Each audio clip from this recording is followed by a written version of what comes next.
2026 में निवेश की क्या संभावनाएं हैं? चलिए इसे एस्ट्रो न्यूमेरोलॉजी के नजरिए से समझते हैं। तो देखते हैं कि एजेंडा पर क्या है। हम साल की एनर्जी से शुरू करेंगे और फिर सीधे इन्वेस्टमेंट पर आएंगे। 2026 में एक बड़ा बदलाव आ रहा है।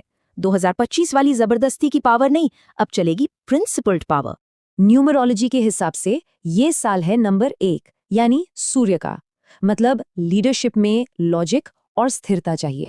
एस्ट्रोलॉजी के हिसाब से राजा है बृहस्पति, मतलब इस साल फैसलों में ज्ञान और रणनीति सबसे ऊपर होगी।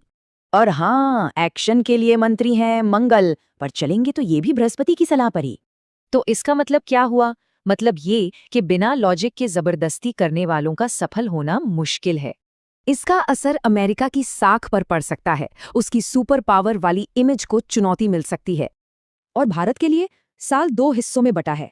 पहला हाफ ठीक है, पर दूसरा थोड़ा मुश्किल दिख रहा है। तो अब आते हैं इन्वेस्टमेंट पर। एक ऐसी कमोडिटी है जिसे नई करेंसी तक कहा जा रहा है। बात करें सोने चांदी की, तो सोना क्लियर विनर है। ये एक सेफ एसेट है, जबकि चांदी थोड़ी रिस्की है। और सोने के अलावा तांबे पर भी नजर रखनी चाहिए। ये भी सूर्य से जुड़ा है और मजबूत दिख रहा है। अब मेटल से हटकर इंडस्ट्रीज की बात करते हैं। बृहस्पति 2 खास सेक्टर्स की तरफ इशारा कर रहे हैं। ये सिर्फ स्पेस टेक्नोलॉजी नहीं, बल्कि उसका पूरा इकोसिस्टम है, जैसे एआई, चिप्स और सेमीकंडक्टर्स। क्योंकि ये सूर्य का साल है, तो सोलर एनर्जी और बायोटेक में भी अच्छी ग्रोथ की उम्मीद की जा सकती है। और मंगल का प्रभाव ये डिफेंस और एनर्जी सेक्टर को बढ़ावा दे सकता है। मतलब डिफेंस स्टॉक्स और साथ ही रिन्यूएबल एनर्जी जैसे विंड और न्यूक्लियर एनर्जी भी फोकस में रहेंगे। तो फिर इन्वेस्टमेंट स्ट्रैटेजी क्या होनी चाहिए? बस 3 बातें।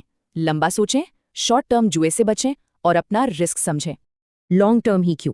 क्योंकि इस साल की एनर्जी स्थिर और धैर्यपूर्ण फैसलों के साथ है, जल्दबाजी के नहीं। तो अब सवाल ये है, इस बदलते दौर में निवेश की रणनीति बुद्धिमानी वाली होगी या सिर्फ जल्दबाजी वाली?